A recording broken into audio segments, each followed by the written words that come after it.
Hello everyone, thank you for joining today on what's probably a wonderful, beautiful Sunday where you're located. If you're on the West Coast, it's still morning.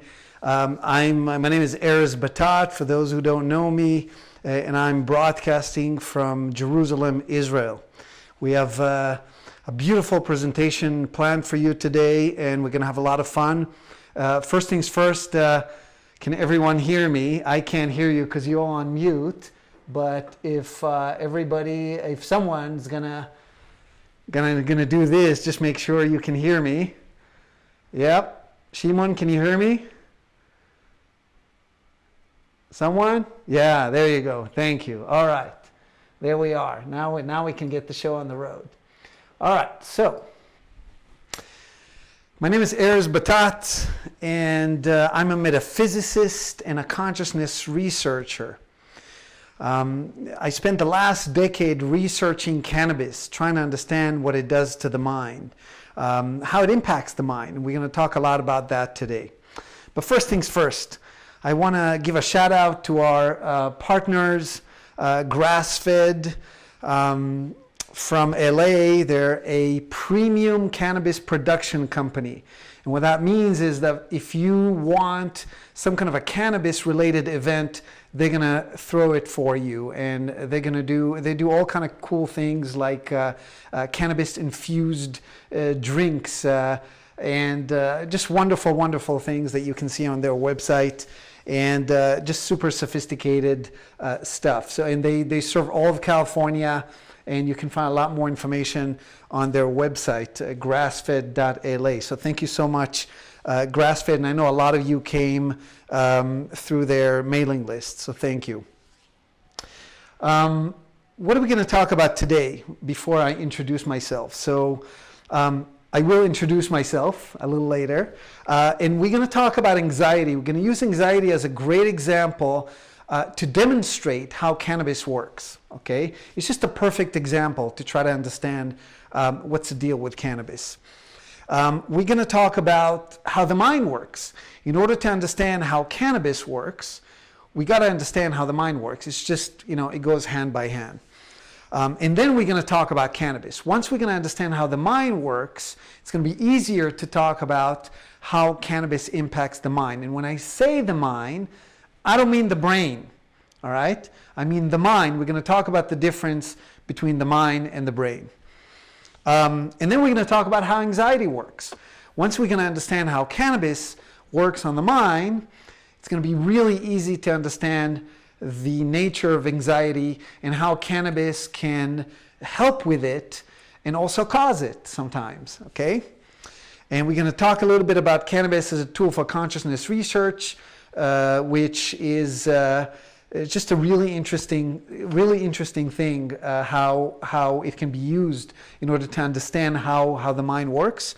And if we have time, we're going to talk a little bit about cannabis and autism, maybe PTSD and other mental states, but we'll see how it pans out. Okay. So first about me. My training, I was trained actually as a software engineer. I had a rich career in Silicon Valley. I worked for Fortune 500 companies, and I loved what I did. I still love technology, and I work with it a little bit. And but at some point, I started smoking cannabis, and I kept asking myself, what is happening in my mind when I smoke cannabis? What is happening to my imagination? What is happening to my thought patterns, to my reasoning abilities? And at some point, I decided to leave my job and pursue my research full time. And today, a decade later, I'm a metaphysicist. I work with leading researchers here in Israel to understand how the mind works. I served as the vice president of the Israeli Institute for Science and Technology, and I have my own research institute. My own research institute is called Consciousness Research Institute, and it's in Spokane, Washington. In short, it's CRivlog Institute. And it's an institute specializing in the research of mind-altering substances in order to understand how the mind works. Because when we use mind-altering substances, we can ask ourselves, what changed? I was there before and now I'm here and something shifted. And because we can compare that shift, we can find out a lot of information about the mind. I wrote a book called It's About Time, and in that book I basically explain how the mind is impacted, our mental perception of reality is heavily impacted by our perception of time. And for those of you who smoked cannabis, you know that that's related, because one of the things that cannabis does, in fact, one of the first things, and what I'll be claiming here tonight or this morning for you, the first thing that cannabis does is change our perception of time. And actually the rest of the symptoms that you feel as a result of the high are a derivative, a result of the change in time perception. All right, so that's about me, but that's enough. Let's just dive in and kind of get to the action, okay? Oh, one more thing, so there's a few things I want to say. Let me see here. Yeah, there's a few things I want to mention. So I spent 22 years in the United States. I'm kind of half American, half Israeli. I spent the last year and a half lecturing in Hebrew, so my English is a little bit rusty. I did not think I'm not going to go back to the U.S. for 18 months now it's been. And it's a little tricky. It's kind of weird for me to speak English again. So I'm going to slow down and try to kind of get the words back. I want to say something. Cannabis is sort of like a tricky subject, because some of you live in a place where it's legal, and you might love it. Some of you are, maybe hate it. Maybe one of you have somebody in your family who smokes cannabis, and you really don't like it, and you want to understand what it does to the mind. There's all kind of reasons that could be why you're here tonight. And I want to say, I'm not pro or against cannabis. Personally, I love it. I love it because of a few things. First of all, it helps me with my anxiety. I'm Jewish. It's a national disease. It just comes with a job title when you're Jewish. We're anxious, and cannabis helps. And second, I love it because it helps me investigate the mind, and we'll talk about that a little bit later. But cannabis is a double-edged sword, and it's addictive. Now, some of you would say, no, it's not. I've been smoking cannabis all my life, and it's not addictive. Well, it depends who you are. I know a lot of people who smoke cannabis on a daily basis, and they're perfectly fine. They're contributing members of society. They go to work every day. They come back. They do everything they need to do. They're parents. They're lawyers, judges. It's all fine.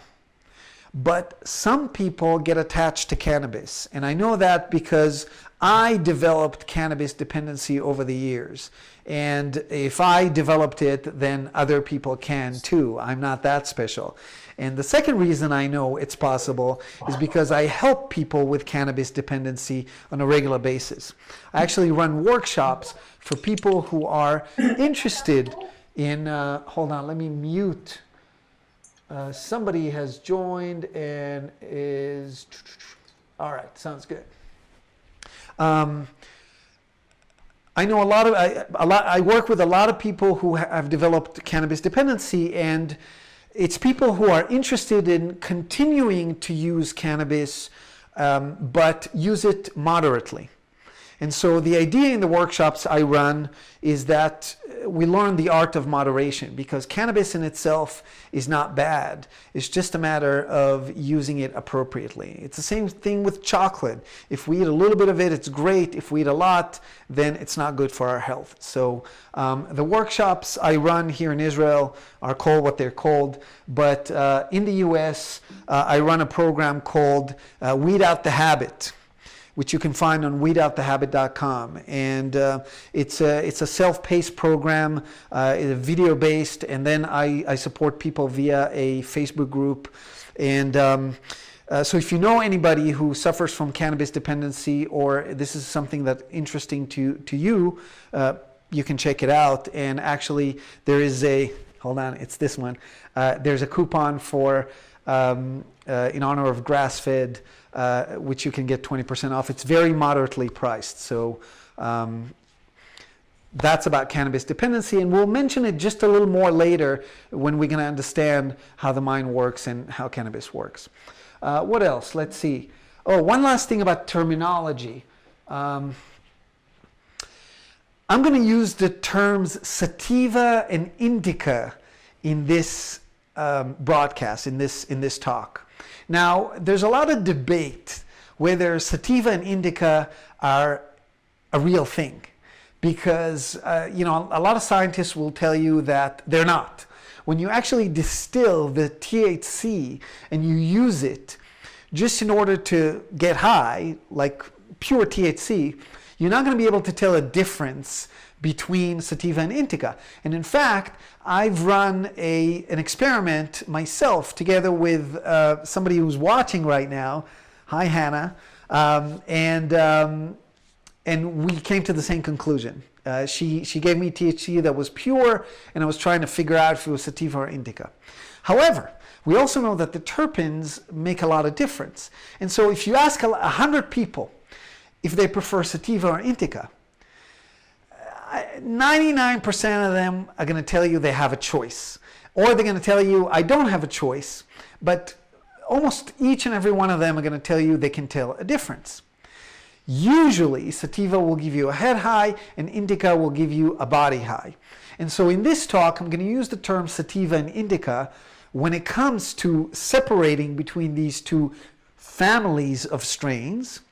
And, just translate this in your mind, to strains that basically give you head high versus strains that take your conscious awareness of reality to your body. Okay, knowing that it's not an accurate term, it's not an objective definition, and in the legalization world, it's just basically a Wild West. Everybody does what they want, and I've seen companies tag sativa strains. They call them indica, and I did some tests. I would give it to friends, and they will all say, "Oh no, it's sativa." So when we use sativa and indica here, it's where the focus of our perception is. Okay, the higher it is in the mind, it's sativa, and vice versa.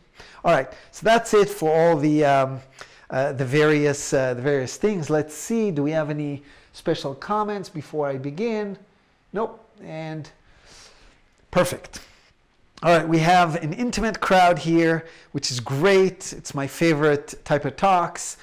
We had over 70 people sign up, so we might have a lot of people join in as we continue, and that's fine. All right, let's see. So I want to start our talk by telling you a little story. I want to take you back to a Friday afternoon many, many years ago. I used to smoke cannabis only on Fridays. The week would end and I would, I finish my stuff. I would clean my desk. I used to work for a really big company. I would work from home. And after I finished and cleaned my desk, I would go smoke, and that would be my, I'm done. And I remember that one particular Friday where all the way from the morning, I had this weird feeling in my body, just like this pressure right here, right here under the sternum, and just like this energy swirling, and just didn't feel right. And I remember cleaning my desk and smoking. And usually when I smoked cannabis, if I had like a little layer of anxiety, then it would immediately dissipate. It would immediately go away. And on that particular Friday, it didn't. And I didn't know what to do. I was like, what is going on? I didn't have that same good feeling, that same high, the dopamine's kicking in. It just didn't feel right. So I went and did some yoga. Didn't work. And I went and took a shower. And that didn't work either. And the more time was passing, the heavier the feeling that was in my chest. And at some point, I started feeling as if there was a 400-pound gorilla just slowly and steadily applying more and more pressure on my chest. And that was scary. I never had something like that happen. I didn't know what was going on. And I just started freaking out. And then a thought passed through my head. What if I'm having a heart attack? And I remember the second I had that thought, I really started freaking out. Now, I want to give you a little bit of background, a little bit of context to where I was in life at the time. I think I was maybe 30, how old am I? 35 years old, I believe. Maybe 30, I can't remember. But, around that time, in my mid-30s, and I was working for big corporate. I was, by all standards, for my age, successful. I was making good money, and I hated my job. I seriously hated my job. But 3 months prior to that incident that I'm telling you about, I was promoted to I think it was director of innovation for a big department within my company. The revenue for our department alone was $14 billion.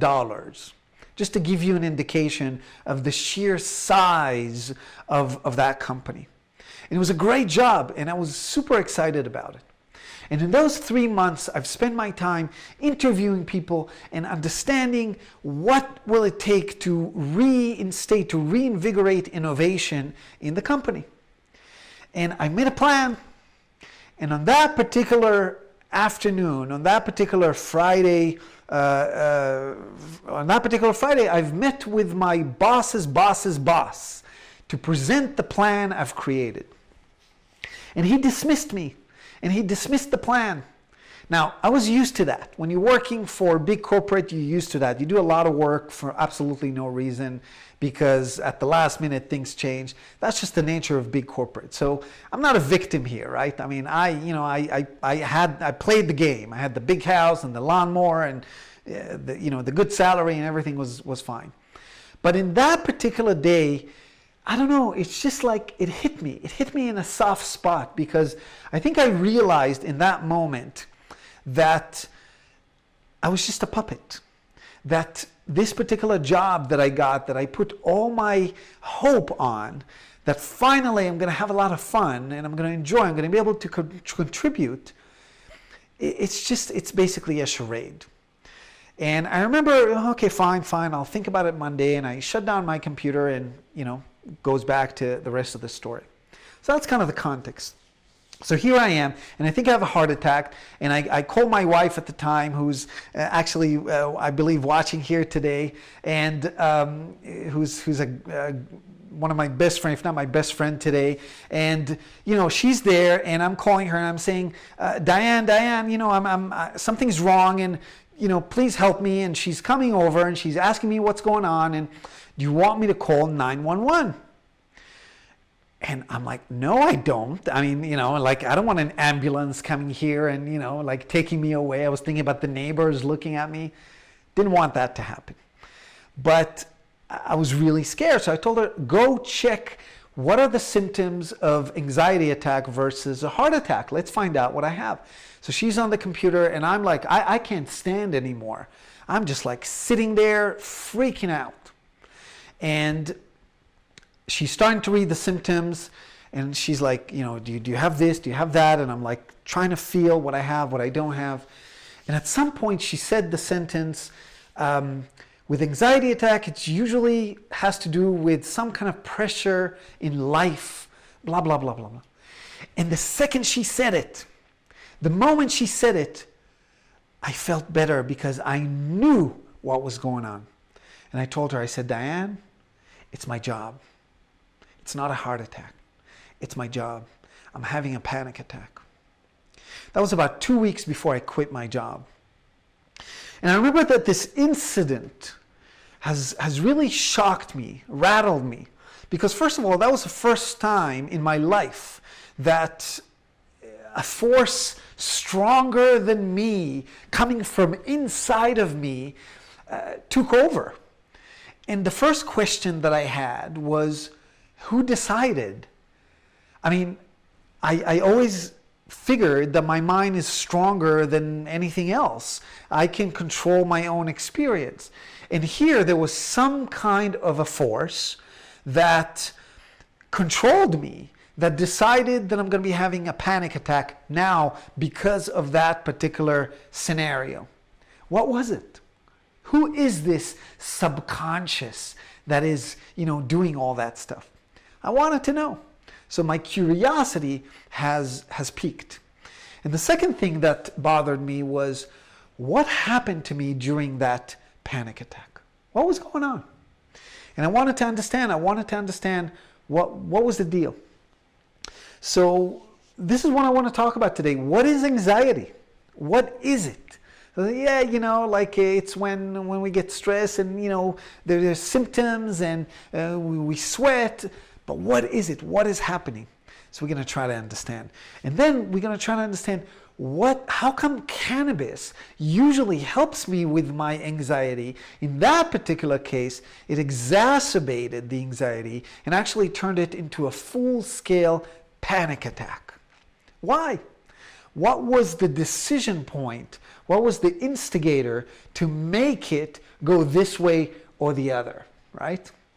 And it just really bothered me at the time.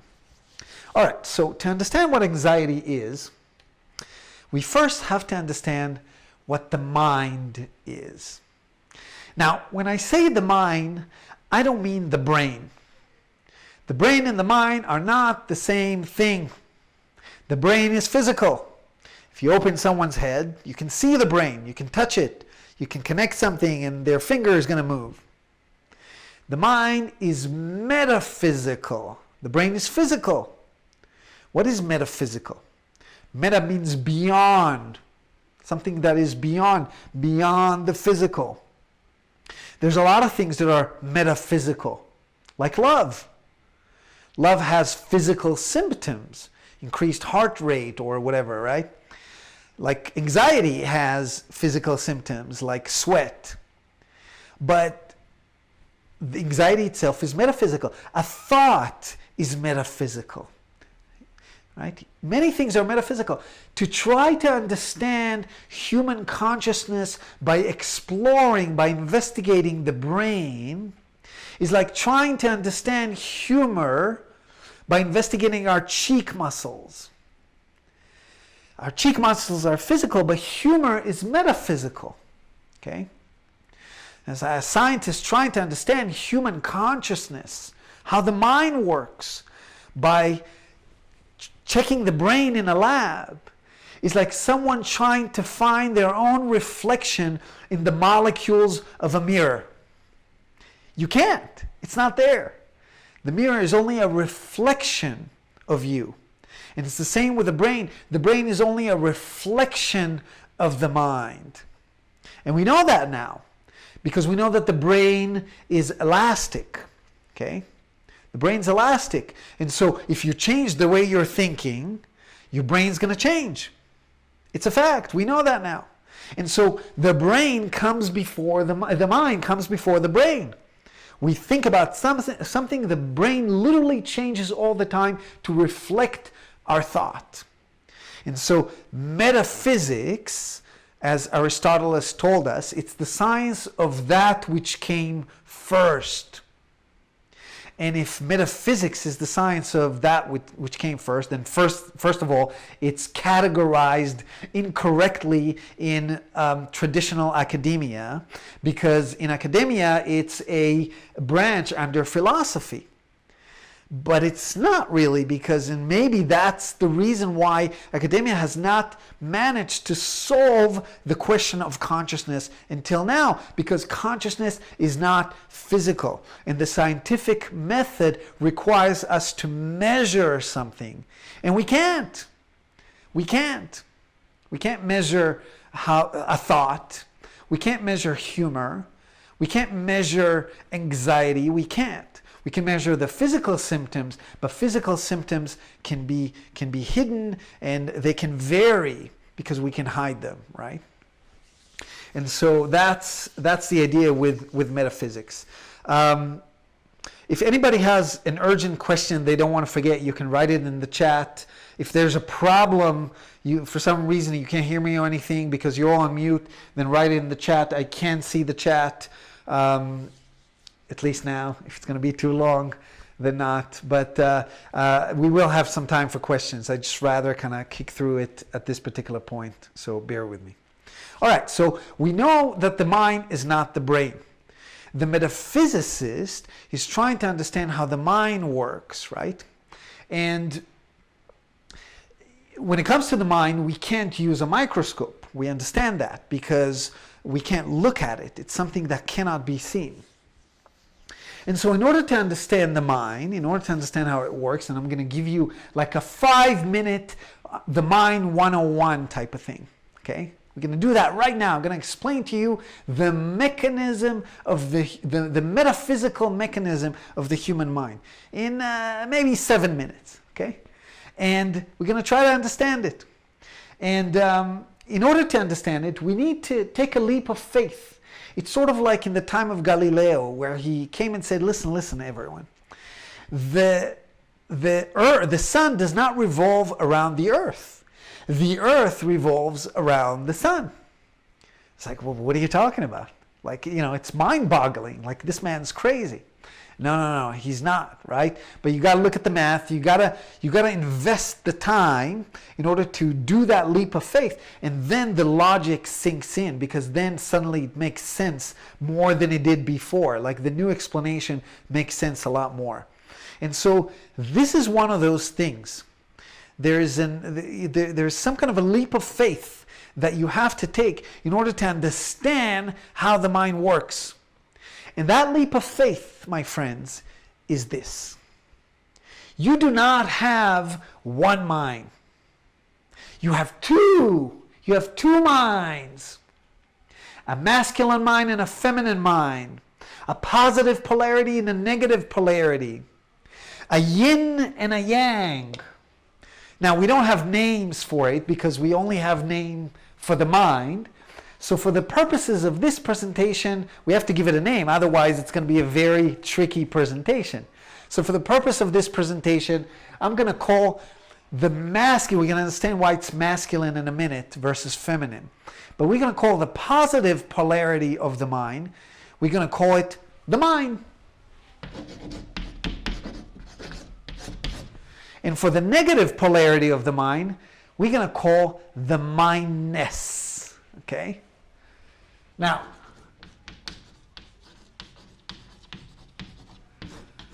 the mind versus the mindness. It works better in Hebrew. In Hebrew, we say sechel and sochla.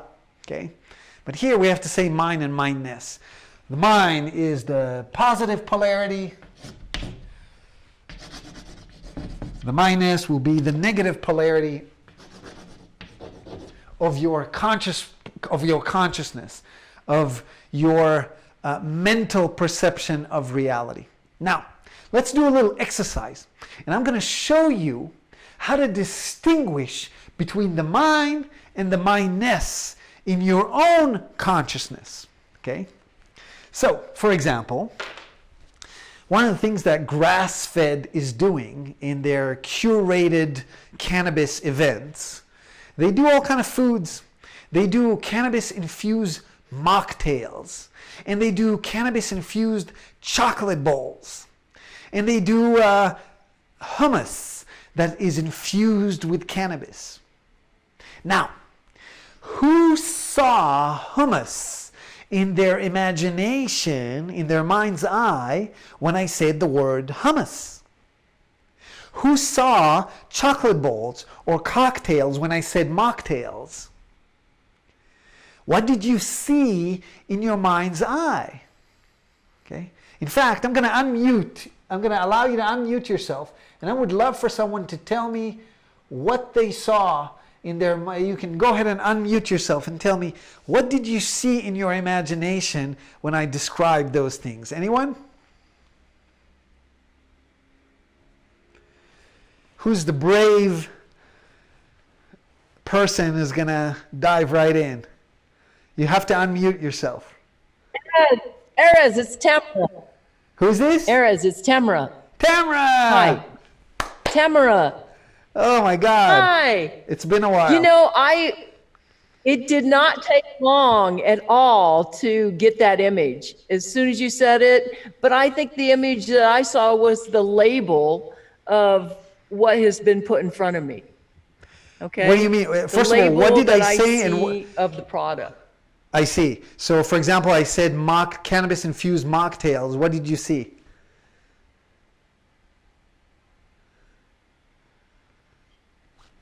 What did you see when I said chocolate balls? I saw a bottle of the cannabis. Interesting. All right. All right. Thank you. I saw the bag. Yeah. Yeah. Your connection's a little choppy. So, but thank you. That was very, very helpful. So I'm going to go ahead and unmute. I'm going to head and mute everybody again. But that was very helpful, Tamara. So we're going to notice a few things about the way the imagination works. The first thing we're going to notice, what's the first thing that Tamara said? She said, it didn't take long. In metaphysics, in the language of metaphysics, we say that the imagination is instantaneous. It happens always in the present moment. If I say strawberries and cream, you're going to immediately see or imagine or feel or taste strawberries and cream.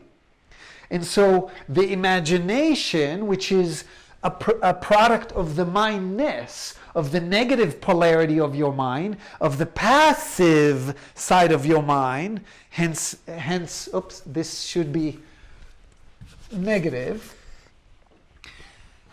It's negative because it's passive, like in electricity. You have the positive that gives the current and the negatives that receives it. Okay? And so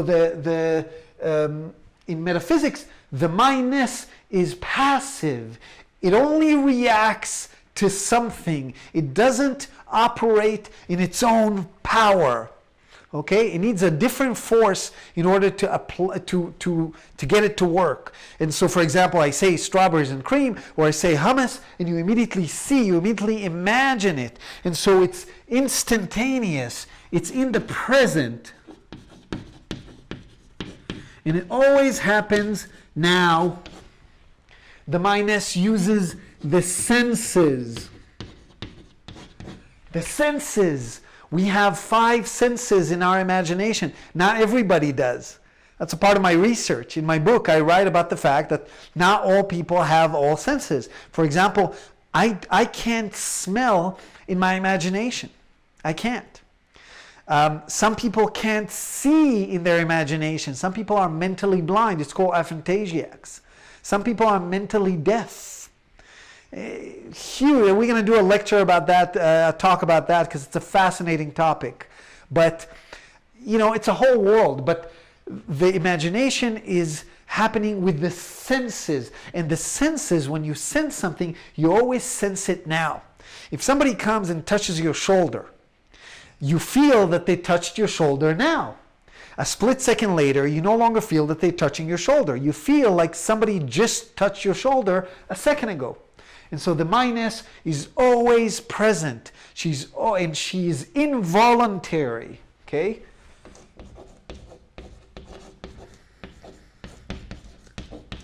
She's involuntary. My handwriting in Hebrew is better. You'll live. Okay? So the mindness is involuntary. She uses the senses, and she's always present in the moment. Now, there's another piece to your mental perception of reality. Now, what if I tell you to think about the time before last that you've eaten strawberries? The time before last that you've eaten strawberries. Go. What happens? We start thinking. Well, the time before last, let's see, the last time was, now I'm going to think about the time before last. I can't think about that. Whatever. Oh, is he going to unmute again? There's some kind of a narrative some kind of mental chatter that is happening in your mind. Words. If the mindness is using the senses, the mind is using words. Now there's something about words. There's something about words that is very unique. Words need time in order to be thought or pronounced. You cannot say one word without time passing. You can try it. Even the word hi. You can't. Even Neo, what's his name in the Matrix? That, when he was plugged into the machine and, he was downloaded with I know Kung Fu, right? It still took some time, So in order to get words, in order to utter words, in order to think, we need time to pass. Okay? And so the mind is not stationary in time, it's not present, but rather we say in the language of metaphysics that it travels in time.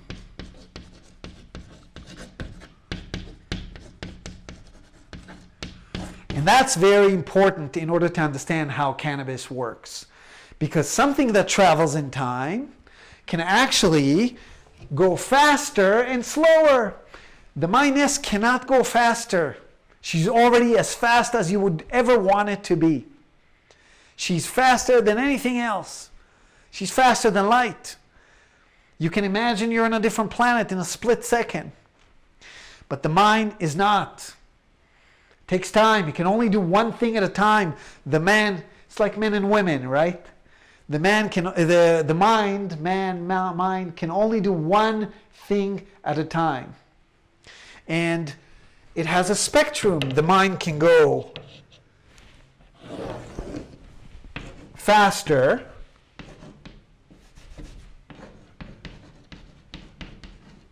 and it can go slower. We can think fast. We can think slow. You can practice. Think real. When we're stressed, we think super fast. When you're in an altercation, right? We think fast. And there's another thing about thought. Thought is voluntary. If you don't want to think about the time before last you've eaten strawberries, then you won't be thinking about it. You choose what you're going to think about. Most people don't do it. And it takes practice. But you can. But the imagination, it's not. It's involuntary. Tamra did not choose. You did not choose, Tamra, what you're going to see. You just saw it. The mindness decided. She has her own intelligence. And so here we are in, I don't know how long, we've understood how the mind works. We have two sides to our mind, the yin and the yang. In tarot, it's called the emperor and the empress. In the Bible, it's called Adam and Eve. Eve in Hebrew means chavaya. Chavaya in Hebrew, the word means experience. In fact, the word Adam in Hebrew means human. It's not someone's name, Adam. It's only in English it's someone's name. In Hebrew, the word Adam means human. Why? Because only humans can speak.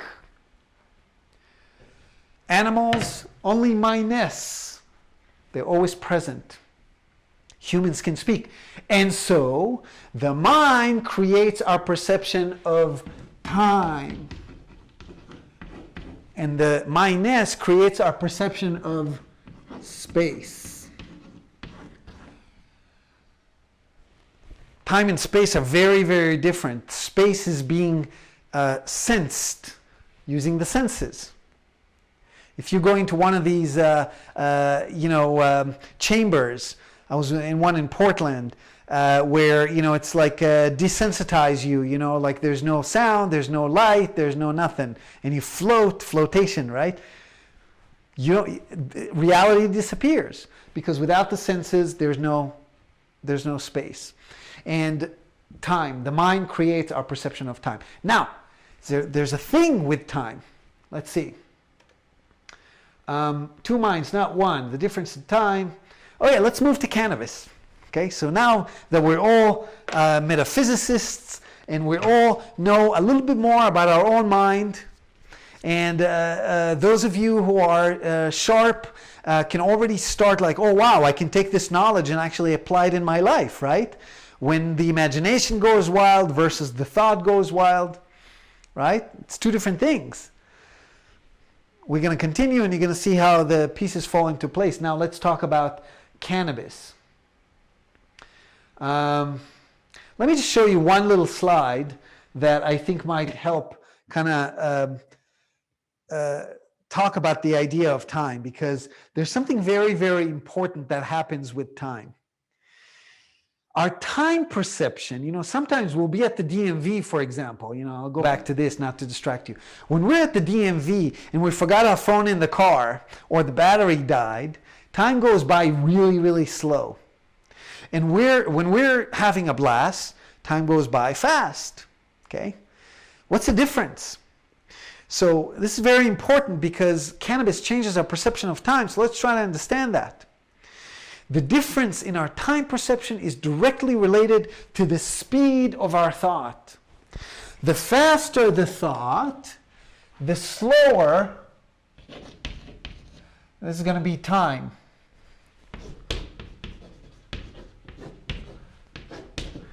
The faster the thought, the slower time seems to pass. The slower the thought, the faster time seems to pass. When we stop thinking, time disappears. Anybody who meditated knows that. Okay? And so there is a direct relationship. And now I'm going to show this slide. There's a direct relationship between the speed of our thought and our perception of time. And there's one more thing that's very important to understand when it comes to our time perception, is that everyone's different. There's something in practical metaphysics, we call it our birth polarity. There's a time signature that we're all born with. And this is the reason why some of us are faster than others, right? You know, like in couplehood, there's always somebody who's rushing the other person, right? It's like, oh, we need to leave in 5 minutes. Oh, sure. 10 minutes later, no, I'm still prepping. Somebody's always rushing someone. It has to do with the birth polarity. And so here we get a little bit of a hint to why cannabis impacts people differently.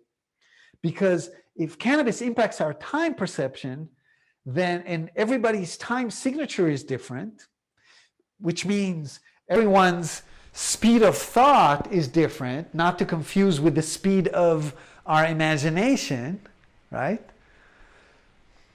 That means cannabis is going to impact us differently. So what happens when we smoke? What happens when we consume? And specifically, I'm talking about THC, okay?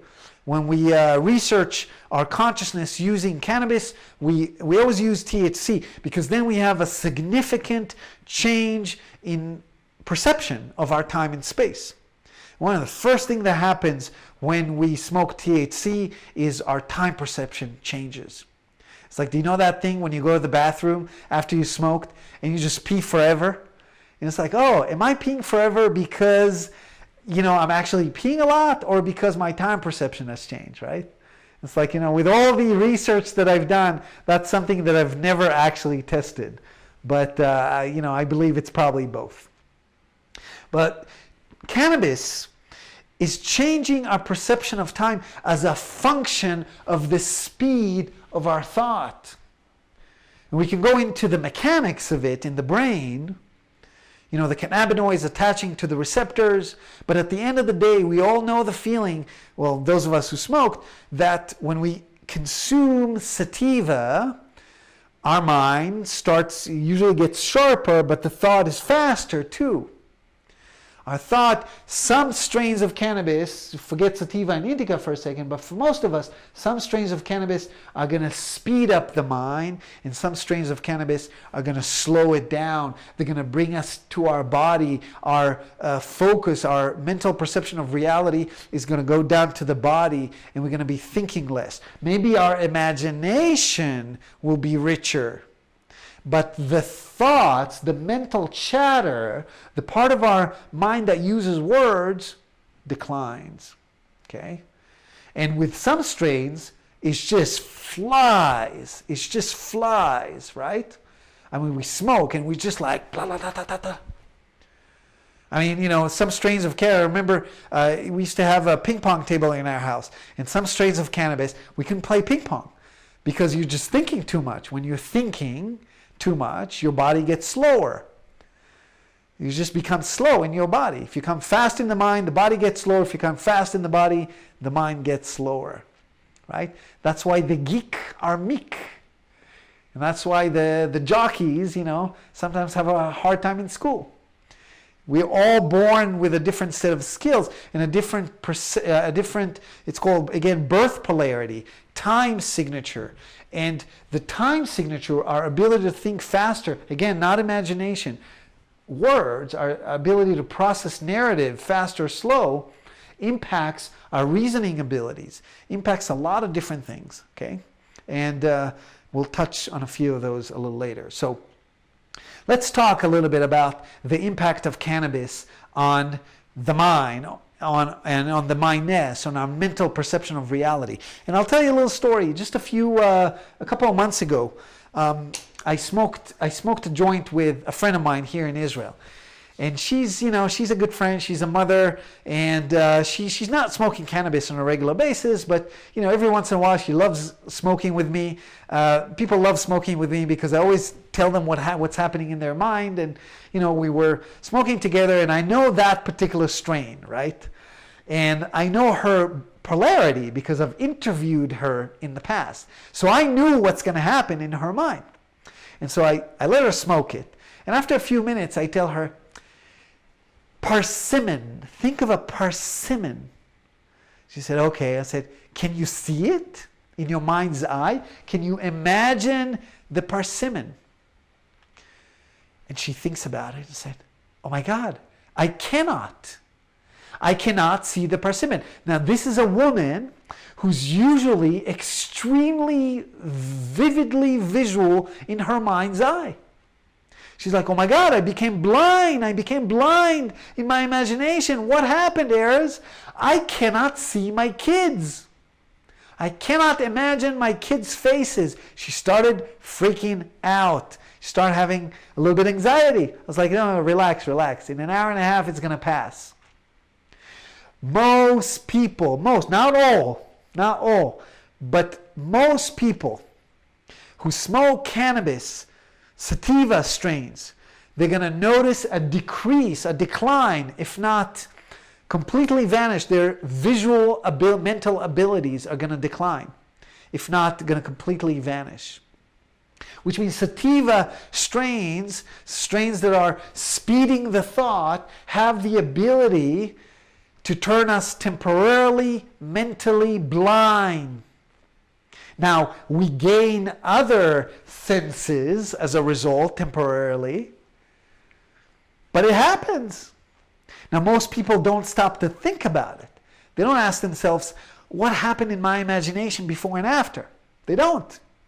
I've interviewed hundreds of people, if not, probably more than 1,000. Who knows? To try to understand what happens in their mind before and after they smoked cannabis.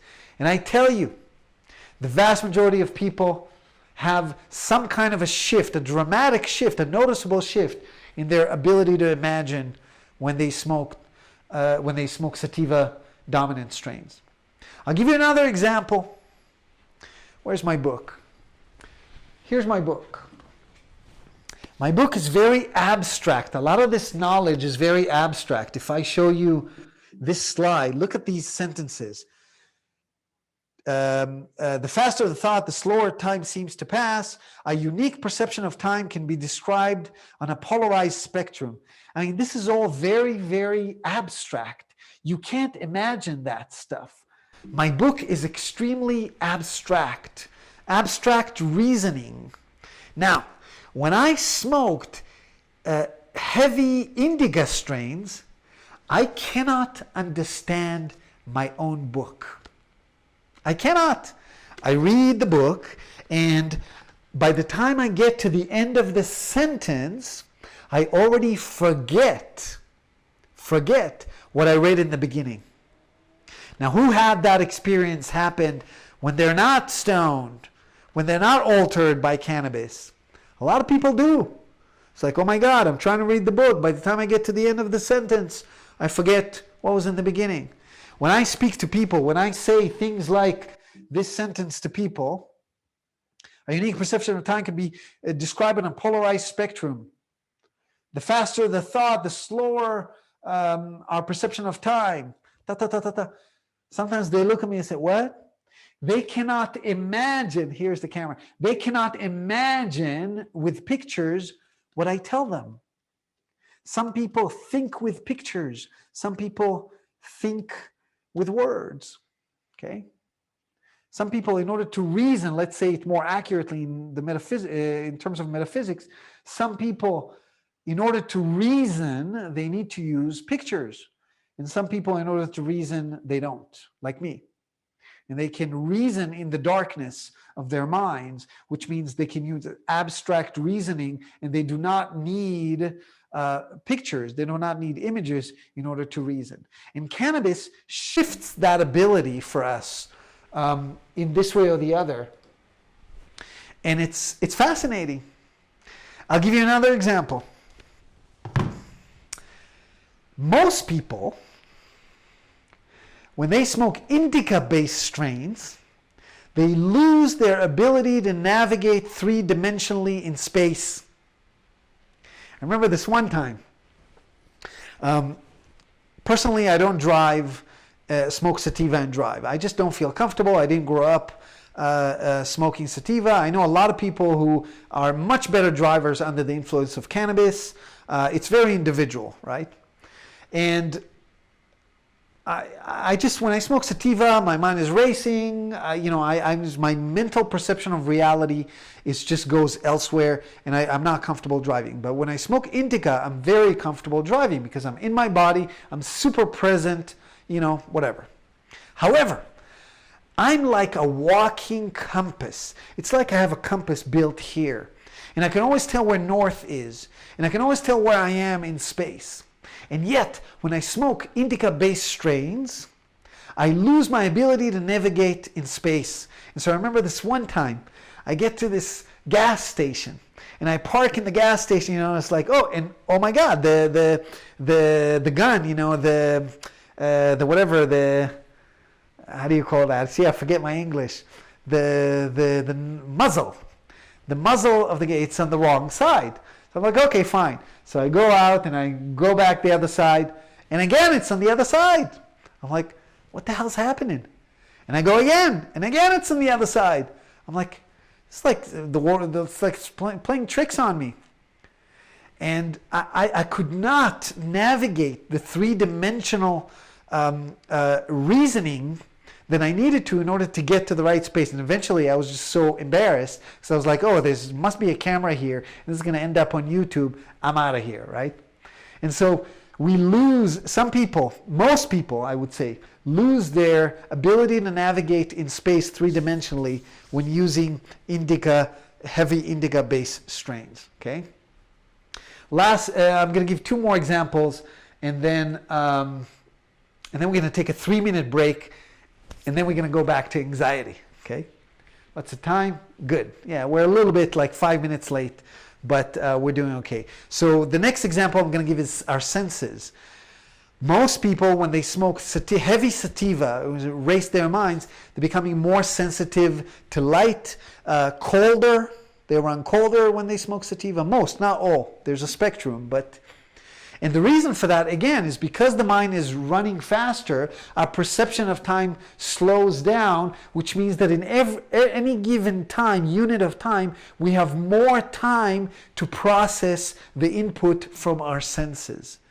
And when we're super present in the moment, when our mind is not racing, when the narrative is quieting down, we literally forget about the environment.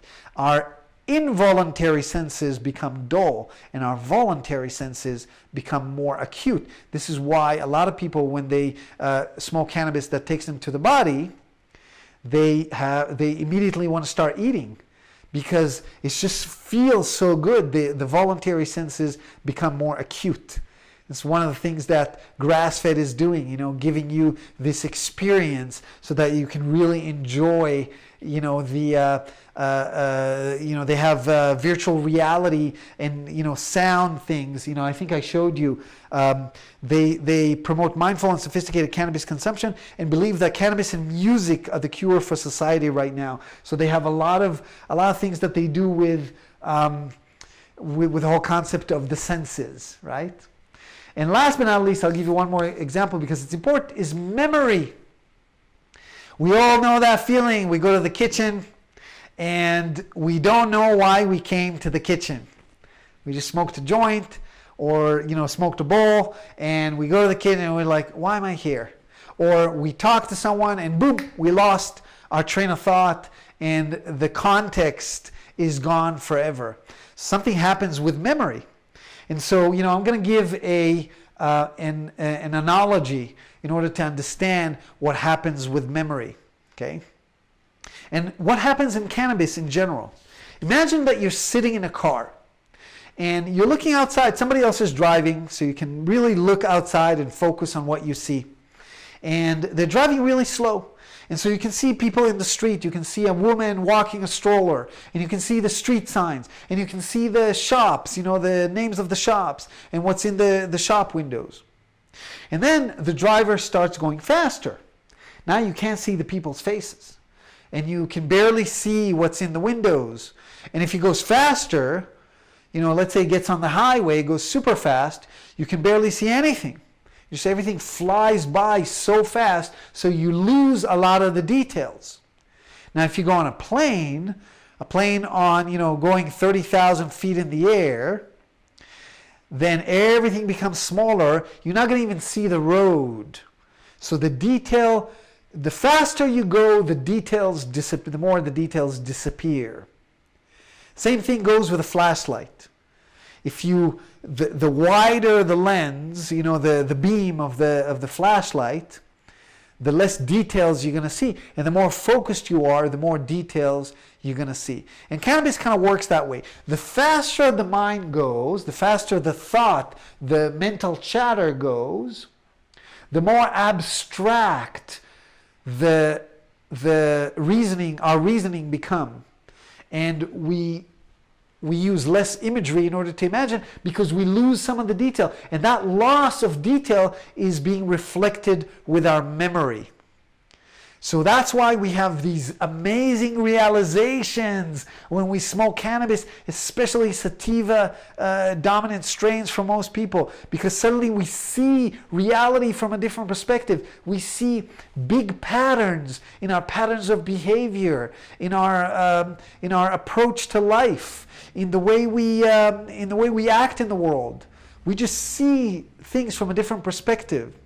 I always give that analogy of like cannabis is sort of like, you have a cabin and you have a big mountain in the back of the cabin, and every day you go out and you go on the trails and, always go in the same trails. We always think the same way because, it's the trails where the deer went and it's just easy. But cannabis paves new ways, new paths on that mountain, so we get a different perspective, we get a different view.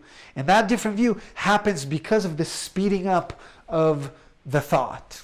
Okay? All right, so I missed one slide here, which kind of shows you that we have all these differences, the sensory acuteness changes, the quality of our speech, the conscious focus, we get grandiose thoughts, all kind of things, ideation, and they're all happening because our perception of time, okay? So it's a lot to digest. I've been letting you drink from a fire hose. And so let's take a 3-minute break, and then we're going to come back and going to tie it all up with the idea of anxiety and how anxiety works now that we've seen all this. Thank you so much. We'll be back in 3 minutes.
Before the break, we spoke about, I'm going to do a little bit of summary here. We spoke about the fact that we perceive reality with two minds, not one.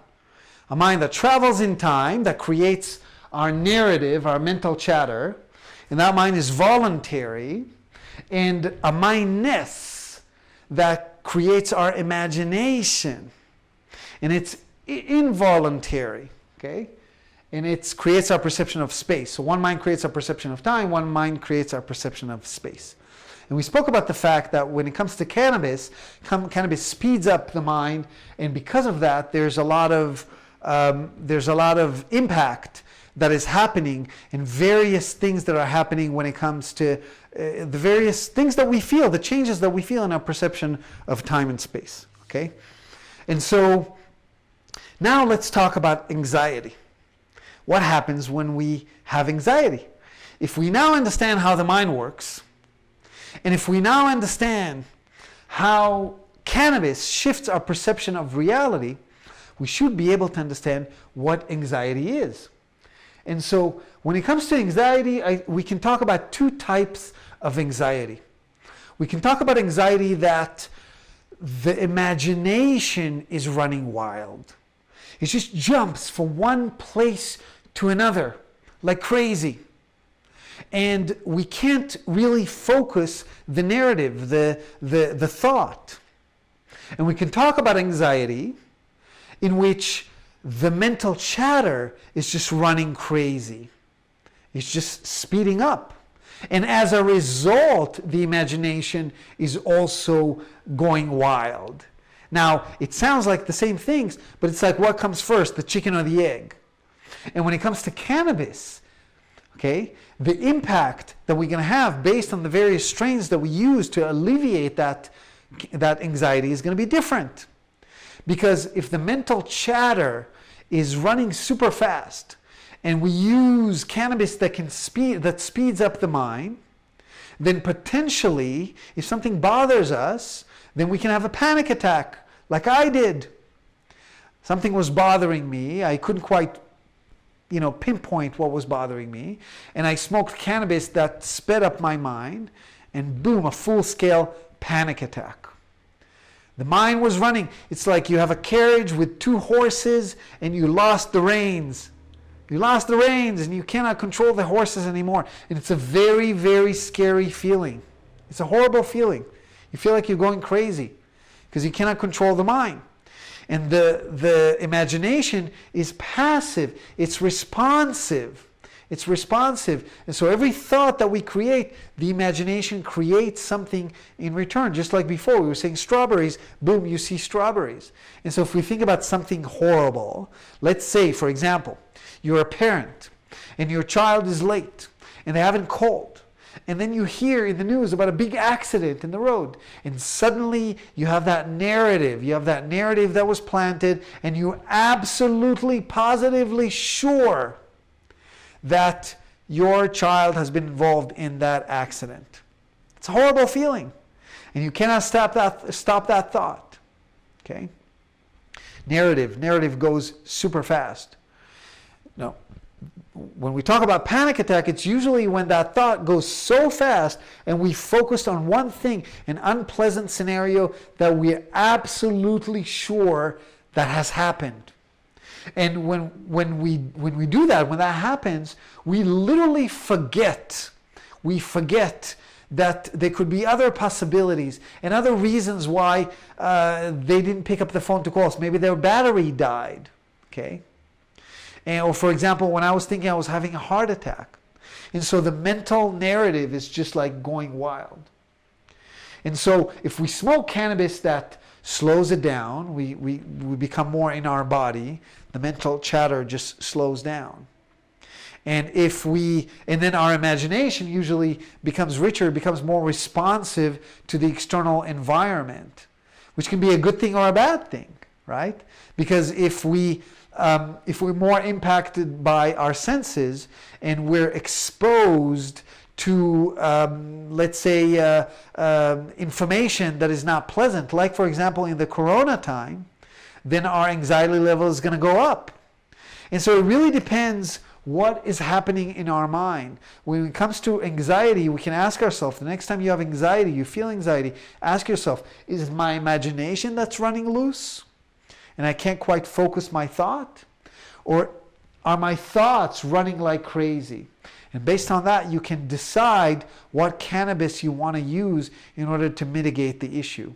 Many people use sativa-based strains when the mind is just jumping around, because then they become more focused. The thought is just becoming more focused. It's going faster, but also more focused. Sort of like take the flashlight. You have a flashlight, and the beam is just super wide, and you make it super strong, make it narrow. Okay? And so we can say that anxiety is an undesired acceleration or defocusing of the mind that travels in time. Okay? And the imagination follows suit. There's something that happens in the imagination as a result, and we can play with that. We all know that, scenarios like we smoke cannabis, maybe we're in the house and everything's fine, and suddenly we hear a noise from the back porch. We say, oh, suddenly we're absolutely sure that there's a burglar in the house. It's like our mind created a narrative, and then we start seeing it in our imagination. And that's not a pleasant thing. And so that's why it can cause paranoia. Okay? And so we see here that cannabis can both alleviate anxiety and also create it. And that's why it has that polarized nature. Okay? And it has to do with what you're thinking about. Like, for example, in my case, I was thinking about bad things, and then I was smoking cannabis, boom, full-scale panic attack. Okay? So that's when it comes to anxiety. Now, I want to talk a little bit about cannabis as a tool for consciousness research. When it comes to consciousness research, we have a real hard problem. It's actually called, in metaphysics, we call it the hard problem. Because the reason it's called the hard problem is because we don't have access to anybody else's consciousness but our own. There is no way I can know that the blue that you see when you look at the sky is actually the same blue I can see. It could be, but it could be not. Okay? And so there's this issue that is happening because nobody has access to anybody else's consciousness. And that's why consciousness is called the hard problem. We have no measuring scale. We have no a ruler in order to understand where we are compared to others. And that's a problem. And we cannot step out of our own consciousness because, it's like when you step out of your own consciousness, that basically means you're either asleep or dead. You fainted, maybe. And so the person who's asking the question is no longer there. Okay? And so how do we study our own consciousness without that ability to step out of it? You probably saw me before when I was lifting this, when we study an object, a beautiful object, when we look at it, in order to understand it, we have to look at it from the outside, the observer's perspective, right? Like in quantum physics. So in order to study consciousness, we need to step out of it, and we cannot do that. A fish in water does not know it's wet, type of thing. Okay? And so how do we do that? Enters cannabis. Using cannabis, we can temporarily shift our perception of reality. And that allows us to research consciousness in a manner that we couldn't do before. Because unlike heavy psychedelics, like psilocybin mushrooms or LSD, these type of psychedelics are not allowing us to use our cognitive abilities in order to process things. Anybody try to take LSD and write things down? It's almost impossible. Okay? The loss of memory is too significant. And so with cannabis, if we look at what it does to our conscious perception of reality, it allows us to change our perception of reality temporarily, but still retaining some cognitive functions that still allows us to ask ourselves, what happened in my mind's eye? What happens to my imagination? What happens to my thinking abilities? What happens to my senses? What happened to my memory? We can still ask the question. And so cannabis becomes this amazing tool for research. The change when we use cannabis, specifically THC, is significant for us to notice, right? When we shift our perception of reality using coffee, we can't really ask ourselves what changed.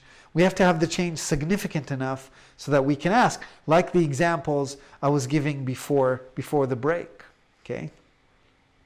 And so there's all kind of other things that are happening with cannabis that make it the perfect tool for research. Relatively neglectable side effects. We can get over the short-term memory loss relatively easily by developing various methods. And there's a built-in polarized spectrum of sativa and indica. And so that we can take the same strain and we can give it to 10 people or 15 people, and we can see if the changes in our perception of reality, if it happened to everybody. And usually we'll see some kind of a standard deviation with everyone that kind of shows us that the same thing is happening to most people. And so cannabis as a tool for consciousness research, there's just no other that does the same job. Let's see what else.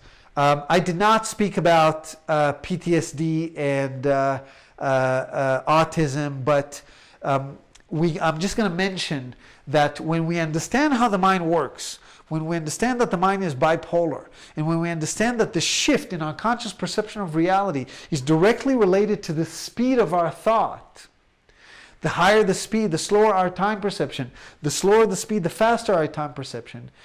And then we have a relatively similar shift in our memory abilities. We start understanding that all these acute mental conditions like autism, like dementia, like schizophrenia, like PTSD are in fact an acute perceptions of time.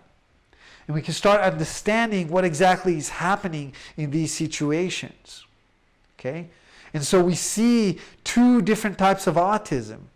Negatively polarized autism, where the ability to process abstract thought is almost non-existent. I worked with this child who could not understand the difference between a question and a statement. Okay? Her imagination was ruling, but the speed of thought, her ability to utter words, was almost non-existent because of the relative shift that was going on. And so with these type of cases, cannabis can help. For that kind of an autistic, sativa dominant strains can be of significant assistance, right? And then you have positively polarized autism. That's the opposite. These autistic who stand on the side and like thinking, always thinking, their mind is just racing. But the physical perception of reality, they rarely bring their mental focus or their conscious focus to the body. And so with these type of autistics, indica-based strains can be of great help because they can help them suddenly focus and feel their body and develop this physical awareness of who they are, as well as emotional intelligence. Okay? And there's a whole lecture about autism that I do in Hebrew, and at some point I'll convert to English. In fact, I gave a lecture on autism, and you can find it on the YouTube in English a few years back. So for those interested. And so what you need to take from this particular discussion is that this idea of cannabis shifts our perception of time, and as a result, just like I showed you, as a result, everything else changes, is actually giving us a lot of information about the various mental conditions, that the acute mental conditions like dementia, like schizophrenia, like PTSD, and so on. So for example, in PTSD, we have a situation where the mindness, the imagination is just going wild. Something is triggering it. and it just keeps coming back, and we cannot control it, right? And so again, cannabis can help. All right. Let's do the closing slide. So there's a spelling mistake here in the URL for grass-fed. It's not grassfed.tv, it's grassfed.la. And because of crivlog.tv, I made that mistake. So grassfed.la, and I'm gonna go ahead and change that in the recording, and I'm gonna put on YouTube. And so a shout out to them, and go ahead and check out their website. When it comes to Crivlog Institute, we're located in Spokane, Washington, and we give all kind of services. Our YouTube channel can be accessed by accessing crivlog.tv, and we're literally just starting producing videos in English on a regular basis, and there's going to be a lecture every month. Services that we offer are things like consultation when it comes to cannabis production companies, right? Companies who produce